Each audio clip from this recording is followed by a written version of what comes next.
हमारे देश में आज की डेट में नॉर्मली डिस्ट्रिक्ट कोर्ट में मैटर चलता है 10 साल, हाई कोर्ट में भी लगभग 10 साल, 5 साल सुप्रीम कोर्ट में एवरेज, तो 25 साल लग जाता है।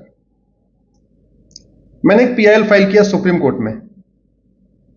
मैंने कहा कि क्योंकि MLA MP they are the public servant, उनके पास इतना टाइम नहीं है कि 25 साल कोर्ट में आते रहे, आप उनके लिए स्पेशल कोर्ट बना दीजिए।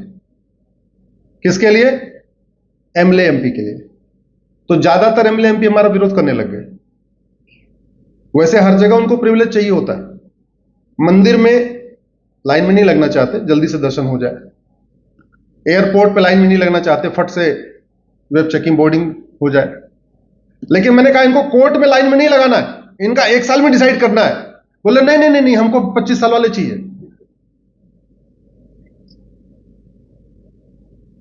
जानते हैं क्यों?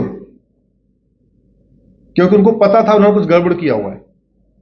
अभी 25 साल तक मुकदमा चलेगा तो 25 साल तक वो चुनाव लड़के कम से कम 5 बार विधायक, 5 बार सांसद बन लेंगे। जल्दी से डिसाइड हो जाएगा, डिस्क्वालीफाई हो जाएगा तो चुनाव कैसे लड़ेंगे?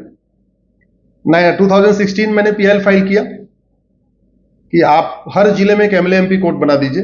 जस्टिस गगोई साहब उस समय चीफ जस्टिस हुआ करते थे, उन्होंने 2017 में ऑर्डर कर दिया कि पूरे देश में एमएलए एमपी कोर्ट बनेगी। 1 साल लगा थोड़ा स्टैब्लिश करने में, सबके केसेस को ट्रांसफर करने में। 2018 से वो एमएलए एमपी कोर्ट शुरू हुई। 2024 तक 400 सांसदों और विधायकों को सजा हो चुकी है। और ऐसे ऐसे सांसदों विधायकों को सजा हुई जिनका मुकदमा चलता ही नहीं था, माफिया टाइप के, जिनके खिलाफ 100 केस, 150 केस, कोई बालू माफिया, कोई खनन माफिया, कोई टेंडर माफिया, कोई माफिया,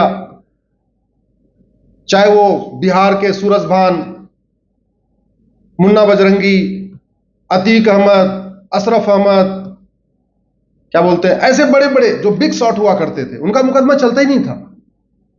अतीक अहमद के केस में तो इलाहाबाद हाईकोर्ट के जज उनका मुकदमा सुनते ही नहीं थे। जब उनके पास आए, उनको पता था 6 महीने टाइम पास कर दो, हमारा केस हम शिफ्ट हो जाएंगे, अपना वो रोटेशन चेंज हो जाएगा, तो चले जाते थे। तो उन लोगों को भी सजा हुई। अगर जस्टिस विद इन ईयर करने से एमएलए एमपी, अब माफिया जो लोग थे वो पॉलिटिक्स में आना रुक गए हैं, अब थोड़ा ठीक से लोग आने शुरू हो चुके हैं। क्योंकि दिक्कत यह है, अगर आप सांसद बन गए तो आपका मुकदमा कहां जाएगा? एमएलए एमपी कोर्ट में। कितने दिन में डिसाइड होगा? 1 साल में। अगर आप सांसद नहीं बने, विधायक नहीं बने, तो आराम से आपका मुकदमा 25 साल चलेगा। तो जिन लोगों ने गड़बड़ किया है उनके लिए एमएलए एमपी बनना अच्छा है कि नहीं बनना अच्छा है? नहीं बनना अच्छा है। इसलिए जब से वो एमएलए एमपी कोर्ट बनी है, बहुत सारे लोग अपना टिकट वापस कर चुके हैं। वो कहते हैं हमको टिकट नहीं चाहिए, हम समाज की सेवा करेंगे, हम एमएलए एमपी नहीं बनेंगे। ऐसा मैं व्यक्तिगत रूप से बहुत सारे लोगों को जानता हूं।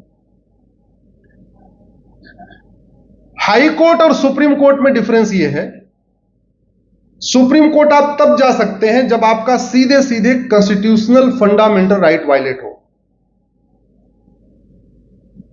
सुप्रीम कोर्ट का जो रिट का जुरिडिक्शन है वो बहुत नैरो है। केवल और केवल आपको स्टैब्लिश करना पड़ेगा कि आपका 14, 15, 19, 21 जो भी है, आर्टिकल 14 से लेके 30 तक कुछ वायलेट हो रहा है, तब आप जा सकते हैं सुप्रीम कोर्ट। हाई कोर्ट आपका लीगल राइट वायलेट हो रहा हो, एग्जीक्यूटिव के जरिए जो राइट मिलता है वो वायलेट हो रहा हो, लॉ एंड ऑर्डर की प्रॉब्लम हो, आपके आसपास पानी नहीं आ रहा हो, आपके पास एग्जीक्यूटिव को कुछ काम करना है वो नहीं कर रहा है, मतलब हाई कोर्ट का जो एरिया है ना, वो कम से कम सुप्रीम कोर्ट का 10 टाइम्स ज्यादा है। लोगों को लगता है कि सुप्रीम कोर्ट रिट के मामले में हाई कोर्ट का पावर सुप्रीम कोर्ट से 10 टाइम्स ज्यादा है। बहुत लंबा स्कोप है, वहां पे आप किसी भी मामले में जा सकते हैं। सुप्रीम कोर्ट में जाने में आपको क्लियर करना पड़ेगा हमारा फंडामेंटल राइट वायलेट हुआ। अब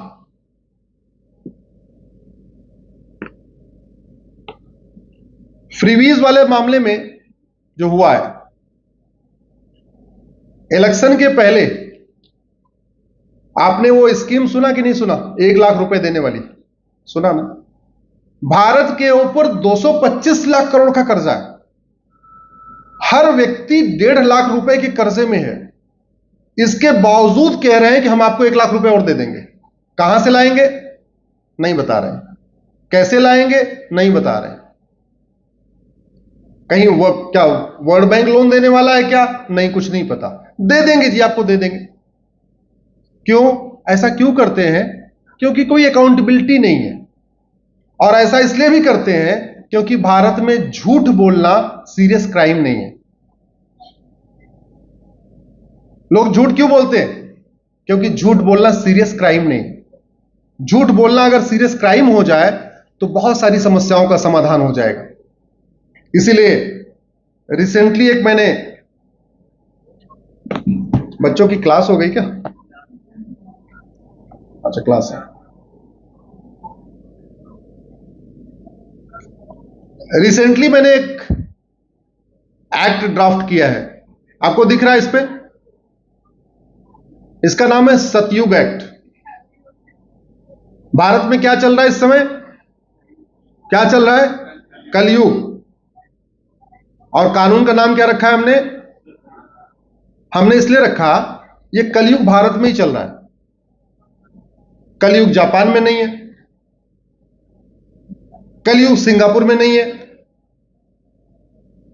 कलयुग दुबई में भी नहीं है, कलयुग कुवैत में भी नहीं है, कलयुग न्यूजीलैंड में नहीं है, कलयुग डेनमार्क में नहीं है। और कहां पे है कलयुग? भारत। क्यों कलयुग है?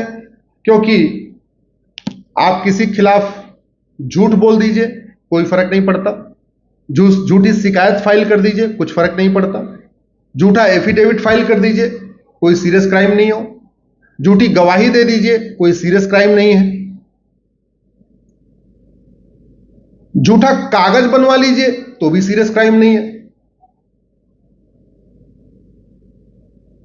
किसी देश में कलयुग और सतयुग का डिफरेंस जो होता है वो कानून से आता है। कानून ठीक नहीं है तो कलयुग आ जाएगा, और कानून अच्छा है तो सतयुग आ जाएगा।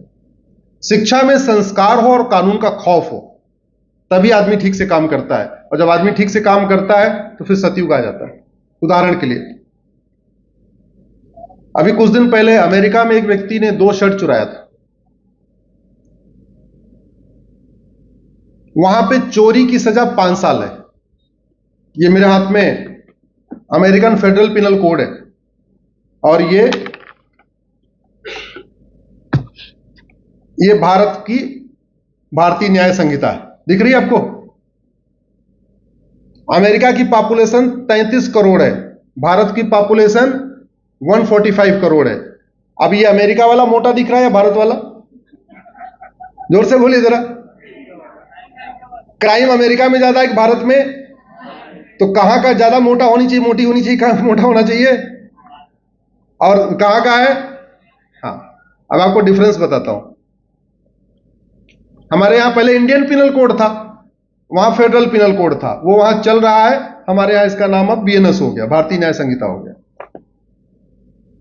अमेरिका में इस फेडरल पिनल कोड के हिसाब से पहली चोरी करने पे 5 साल सजा है, और चोरी रिपीट कर दिया तो सजा डबल हो जाएगी,